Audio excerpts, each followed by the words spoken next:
Yung argument na pwede pang iapila sa Supreme Court, no? We beg to disagree with that, no?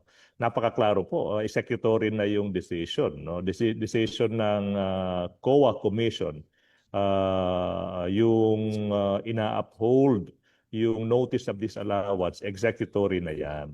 Yung bagay na po pwedeng iakyat sa Supreme Court, siguro medyo technical pero we have no choice, no? Iba yung inaapila mo sa Supreme Court through regular channel, yung pag-aapila. Tsaka iba pa rin yung tinatawag natin sa batas na Rule 65 certiorari. Ibig sabihin doon, pag Rule 65 certiorari, kung walang TRO, yung Supreme Courts, executory na. Final tsaka executory na yung decision ng COA Commission. So yung tanong, is it appeal ba yan? Apila ba yan? With all due respect po, we beg to disagree.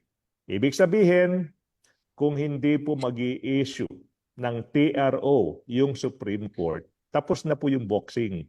Yung notice of disallowance na na-issue ng COA Commission dapat i-implement na iyan. So yung term na ginagamit na apila, we beg to disagree with that. Kasi nga, uulitin ko, yung pamamaraan ng pag-aakyat ng isang decision ng COA to the Supreme Court, hindi po through appeal yan, through Rule 65 certiorari. So you among us lawyers, medyo technical, ibig sabihin yan, kung walang TRO, ini-issue yung Supreme Court, tapos na po yung boxing, yung issue ng notice of disallowance.